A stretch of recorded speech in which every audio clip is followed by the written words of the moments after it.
Hey Internet, this is part 3 of my lithium-ion conversion for my Ranger, and it's not a happy one. About almost exactly a year in, it died. Stopped taking a charge. You can see here,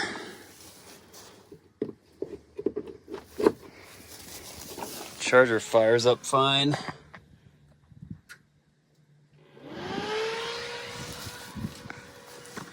And if we turn on the batteries immediately jump up to the over voltage, north of 58 volts, and the BMS cuts off the charger. And you can see the capacity on that is reading really low. So something catastrophic happened to these batteries. I've learned a lot since I put this installation in, mostly about having lithium-ion batteries in parallel with independent BMSs and how that can cause some significant issues. So the new plan is to pull these batteries out. We're going to try to get to the cells and see if we can salvage them, and then reinstall everything with a new BMS that is actually designed to run these batteries in parallel, and see if we can't bring this thing back to life. Just so you guys can get a better sense of what's going on here, these batteries are reading about a little over 4 volts instead of 48, and then as soon as the charger engages and turns on the BMS, you can see that the BMS just immediately cuts it out and battery voltage drops to 0. So even though the BMS is saying there's 58.2 or 3 volts coming in, I think that's actually an incoming voltage and not battery voltage. So these things are pretty toast. So I pulled the first battery out of the Ranger and just went ahead and cut my BMS control wire. First thing I'm noticing too when I pop the hood is how much moisture is in here. This thing is clearly not weatherproof on any level, because obviously only in intermittent water might have been getting as deep as that underneath the seat during any kind of rain event. So we'll dig deeper and see if that might have been the cause of some of this. So here I have all 16 cells exposed, and right off the bat, I mean, you can see some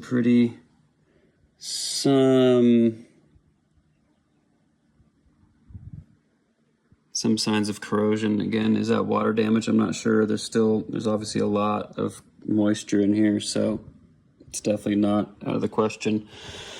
But at least they're all readily accessible. Might have to cut out some of this caulking, but I think the next step is to isolate all these cells and get some voltage readings and see if any of them are alive.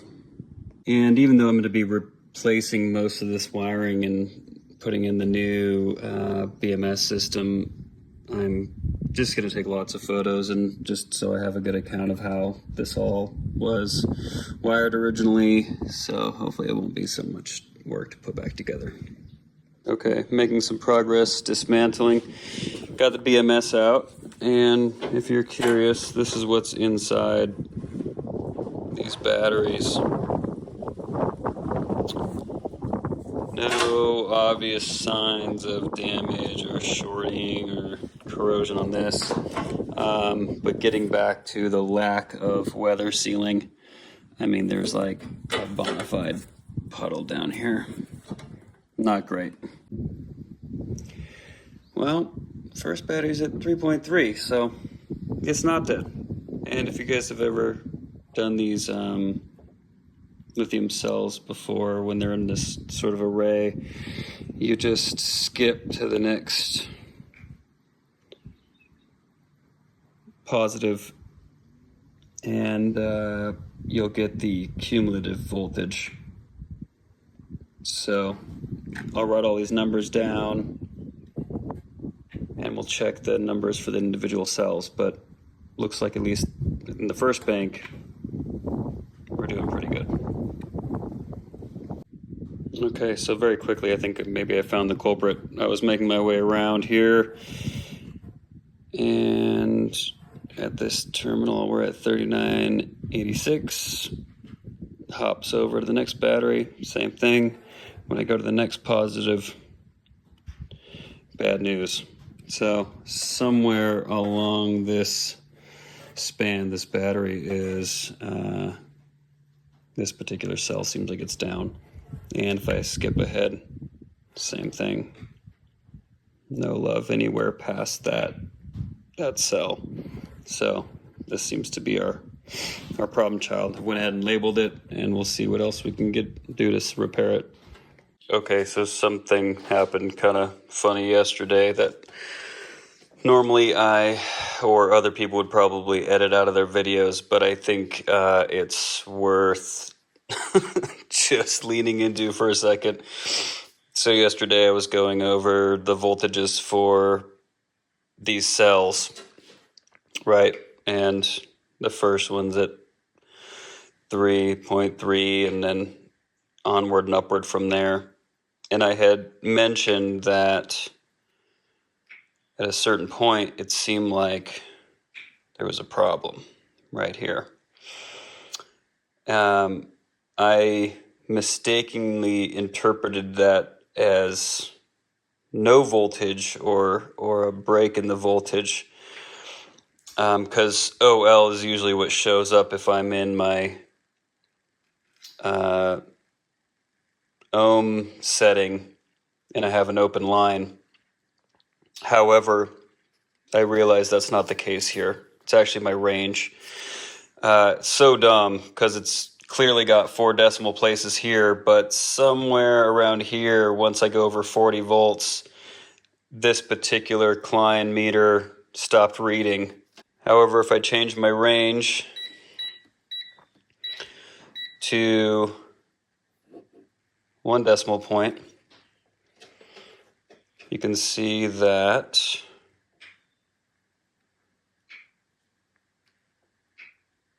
I can actually make it past the 40. And in fact, if I measure the whole bank, I am darn near 53 volts, which is not bad considering I thought this whole thing was toast. Which tells me that the BMS is likely at fault for what's going on and not the cells themselves, which is good news. I thought I'd have to figure out reviving them or replacing them, but I think hopefully with installing the new BMS, we'll be able to get this back on track. After a really long intermission, I was really excited to actually just get going on this project again, and then realized that I had actually been making a video about it, so figured I'd pause here and catch everybody up and hopefully get this poor old gator, sorry, I call it the gator, Ranger, back and working instead of just being a kayak storage unit. So last we left off, I thought maybe the cells were bad. Figured the BMS was probably shot. But upon testing the cells, we'll just crank this guy up for a second. Crazy enough, even after sitting for a full year here or more, 3.32 is not too bad. And they all check out around that. So not a whole lot of voltage drop, just chilling here. I went ahead and numbered all the cells and wrote down their voltage readings, at least at the time, as of this morning, so I can kind of keep track of everything. Everything was pretty close, within 0.005 volts. So I'm going to assume with that difference that once the BMS is active, it will be able to handle the cell balancing. I went ahead and this is what was in here. I don't know. I mean, maybe it's okay, maybe it's not, but it definitely wasn't working. And I think ultimately I realized that you really need a particular BMS, or at least one that says it's actually set up to do parallel. I think if you just have one battery bank like this, you can probably get away with a lot more BMS options. But I ended up going with this JK product.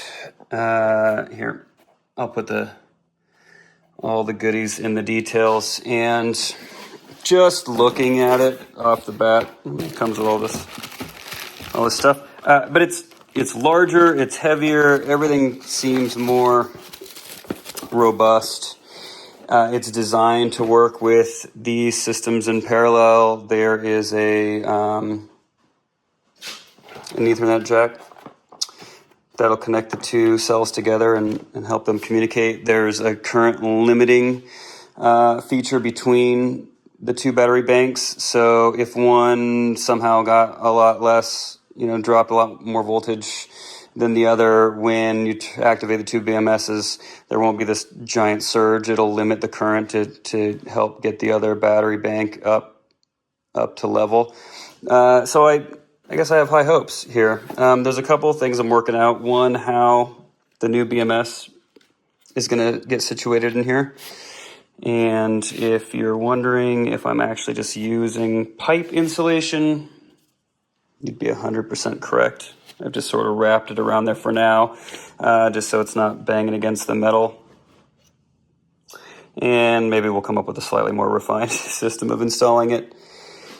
Otherwise, I have all of my, all these leads. There's 4 sets here for each 4 cells. So I've got those labeled and attached, really just to kind of map out my runs. I'm going to go ahead and finish that, and then eventually all these leads will get ring terminals and attached to all of our positive terminals on the battery cells. And then lastly, we'll be sorting out this little auxiliary unit, and this has got that Ethernet port for connecting the batteries. It's also got some dip switches for setting the address. It's got a reset button, and then these pinouts here for if we want to trip an alarm, LED, or buzzer. So we'll see. That might be something. But anyway, this guy's got to get attached somewhere, and none of that looks particularly weatherproof. And since this thing is going to be subject to mud and rain and all kinds of stuff, I think this is actually going to live inside the battery case. And the leading idea so far is just to have a transparent panel on top of that's attached to the battery lid, so able to see the indicator lights and the status of the dip switch, etc. But I think all of these connections are going to be made inside the battery cover. And I've got some weatherproof Ethernet jacks on the way. So those will get panel mounted to the case and ensure a watertight connection. There's also it's in here somewhere, a little momentary switch. That's for turning on and off the BMS. I'm waiting actually on a response from JK, how often they recommend these BMSs are turned off. Like if I'm going to park the Polaris for a week, do I turn it off? Do I turn it off every night? That might affect how I set up that button. And at the moment, I'm thinking about replacing it with a momentary switch that would actually live on the dash, in which case this little short lead would need to get extended. So I'll probably come up with a waterproof connector for that, which would also live here on the outside somewhere. So those are the broad strokes. I'm just going to start digging in, at least get all of these leads wired up, and we'll go from there. Got the cell leads installed. Those are running to the board. Got this auxiliary panel all hooked up. Double checked all my work. Found that once they were all wired back up, we're at 53 volts. Not too shabby for sitting around for a year. Went ahead and hit the button, and it appears to be on and doing its thing. showing a mostly full state of charge there on those little LEDs. So I think it's going to work. Next step is getting this all tidy and put into its container and sorting out what to do with this panel. I want to also mention that once the BMS was turned on, if I put it on the negative out, we're sitting there right just shy of 53. So seems like the BMS is working and sending voltage out. So we should be good to go. I needed a way to mount this to the battery case, and would have normally used duct tape. Just kidding. But no, it'd be like spacers and all kinds of just trying to get that to sit somewhere and be secure. And so as an aside, if you're this deep into stuff like these sort of projects, I highly recommend getting on board the 3D printing train. There you go, Boss Master 3000. It's literally the first thing I've ever printed, but real simple standoffs on a plate, holds that piece real nicely. You even have a little integrated clear, somewhat transparent panel so we can read those LEDs. And took the old battery cover, cut a hole out of it. There you go. So I think it's going to start making easy work out of a lot of somewhat tricky problems. I think next up, the main BMS board here, I'm going to 3D print a couple little feet, just little standoffs that are going to hold this from wiggling. The pipe installation is close to greatness, but I think I can do probably a little better. So we'll get on that.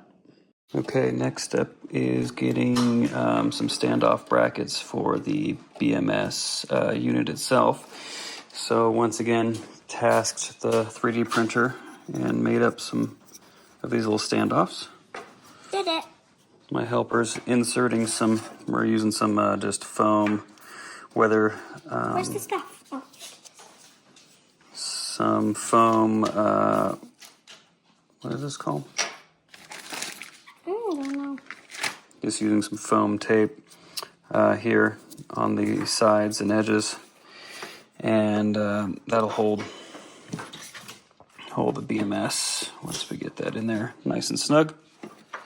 So we'll get those attached. I'll put some double stick foam mounting tape on the backside to attach it to the side of the case. Another little side note, if you are using a JK BMS system, at least one of the more recent ones, it has a momentary switch to activate the BMS. And that was soldered to this 4-pin cable. I don't know if you can see, but it goes right down there to that to the main board, which turns on the BMS and turns it off. It's a short press, turns it on, long press, turns it off. You can also see that there is a little ring, translucent ring there around the outside. That's a LED that will show you if it's engaged or not. I couldn't find any pinouts, so I went ahead and just figured it out for myself. But and I'll post maybe a picture here in the video so you can see. There's a plus and a minus on one axis, and that is the plus and minus for the LED light. The other two pins just have some writing on them. They don't really indicate. Yeah, it says there 12. I don't know what's going on there. I don't know what that means. Anyway, those two that I have flagged are the pins that need to be bridged to make contact. So going back to the way that this was wired, you have a yellow and green are the plus and minus for the LED light. That's activated when the BMS is on. And the black and red are those pins that need to be bridged to activate the BMS and to turn it off. So what I did is I went on Amazon, found a somewhat waterproof momentary contactor. and I'll use that to activate the BMS and deactivate. And if you happen to use these sort of connectors, these two on the side, that's my LED.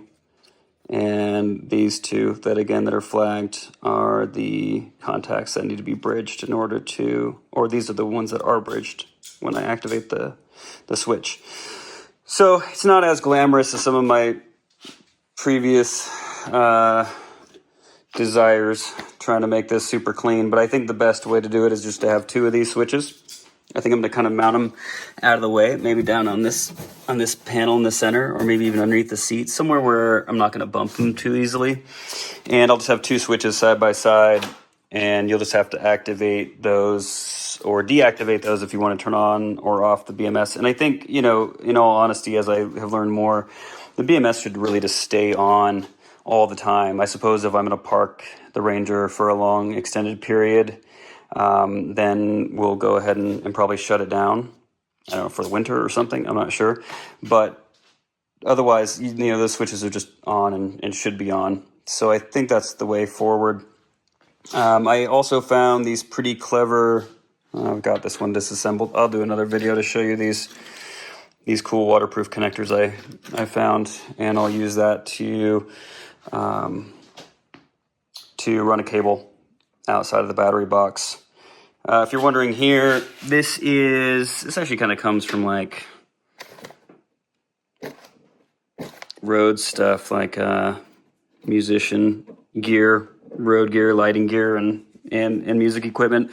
These Neutrik fittings, you can get them with all kinds of different standardized ports. Anyway, so I've got a couple that had the Ethernet jacks. And again, can't totally see, but I've got my Ethernet jack coming out of that auxiliary board, and that's feeding this more robust waterproof connection. And that's important because these two batteries actually want to talk to each other. That was one of the reasons I think my previous system failed. They were unable to work as a team. So these both have watertight ports now, and you can get pretty cool, I don't know where it is, these pretty robust Ethernet fittings. So it's got a nice waterproof-ish connection and super heavy gauge insulator on there. So I think it'll take a beating. And that cable will just join the two batteries together so they can communicate. Here's that assembled waterproof connector I was talking about. Again, find on Amazon. I mean, plastic housing on the body, but otherwise, it's a pretty solid connector. Goes together pretty easily. And there's the receiving end of that. Has a nice, secure feel to it. Yeah, pretty happy with that. Probably use it for a whole bunch of stuff. You can get it in all different kinds of pinouts. So I'll use this to run the lead to our new Momentary switch, and we should be able to get this battery put back in the Ranger. Went ahead and mocked up this switch just to make sure it's going to do what I think it does. Short press turns it on, light comes on.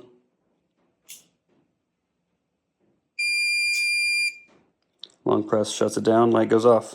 I think we're in business. Okay, this is the battery, more or less complete and ready to go in. Both of them, we put these independent fuses on. These are 400 amp fuses. I'll put the specifics in the notes because I read that you want to use a particular type, but it was probably a year ago that I ordered these and I forgot. I've got the covers on, so with the new plates there, Ethernet for communication to the battery, and that waterproof 4-pin connector for the BMS switch. And on that note, here in the center console, I was looking for a place for those switches, and this plate used to be here, and it had the headlight switch, the battery charge indicator, and then a blank.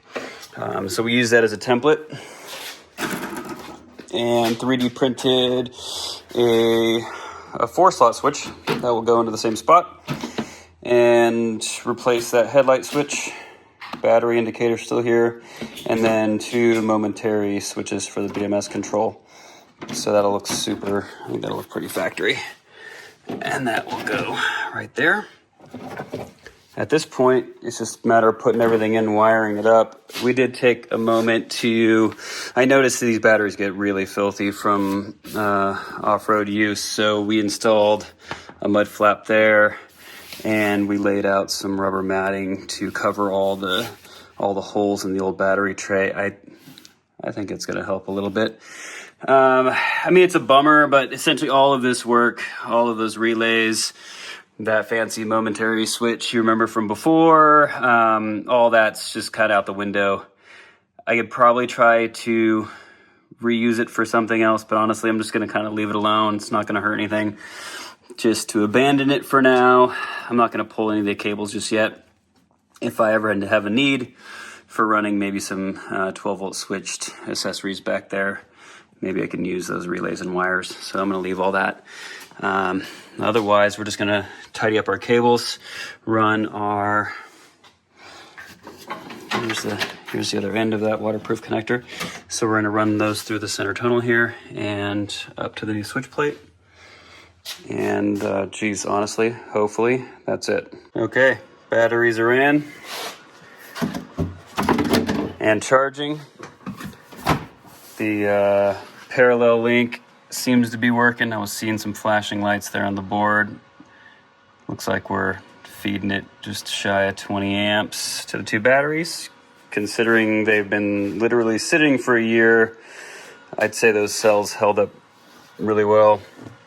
You can see the new BMS switches in here. I'm realizing now, the more I'm learning about all this, you honestly could probably just forego all of that and just have a much cleaner, simpler installation. Leave the, could just probably put the BMS switches right there on the battery. You're not going to need to get to them that often. The JK BMS has a sleep mode, so if the cells are balanced and they've been hanging out for a day or so, they'll just naturally turn themselves off. And, well, that's a good point. I don't know if they would kick on if you try to draw current. I'm not sure about that. But anyway, I guess kind of handy to be able to shut them off here if I'm going to park it for a little while. Went ahead and replaced the headlight switch with another switch that matches. I forgot that factory charge indicator, that hooked up to that old charger, the Delta Q, and that no longer functions. So went ahead and pulled that out, and who knows, makes room for another switch, maybe for some lighting or something else down the road, a winch, I'm not sure. Anyway, let's get this baby on the road. Well, here we are after a long wait, back on the road. Just drove about a mile down to our bridge. Not sure about how accurate all these are going to be at the moment, but it seems like it's holding up pretty well. It's nice to see the regenerative braking when I'm going downhill for sure. And I gotta say, it moves pretty good. I've just been in mid-range in the max range mode, and up the hills pulling just shy of 200 amps or so. And if we kick it into high gear here,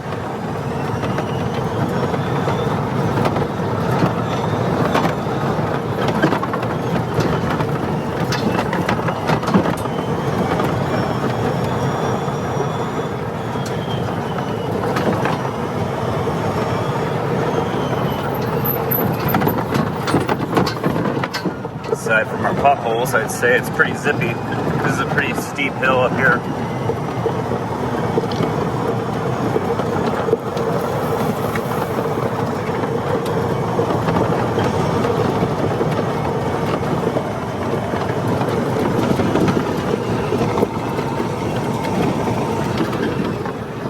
Probably about 250, almost 300 amps up there. Here's another hill.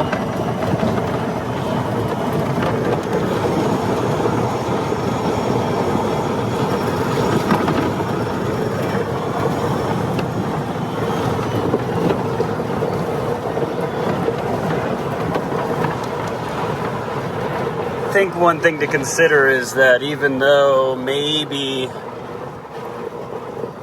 that motor controller isn't programmed for these lithium batteries, you are dealing with a huge weight reduction, and that's worth a lot. Seemed like it bounced back just fine on the voltage, and I mean, I'm gonna call this project done for now. Next up is maybe a better roof rack and some mounting points for various pieces of gear. But dog approved, eh? All right, thanks YouTube. Talk to you guys soon.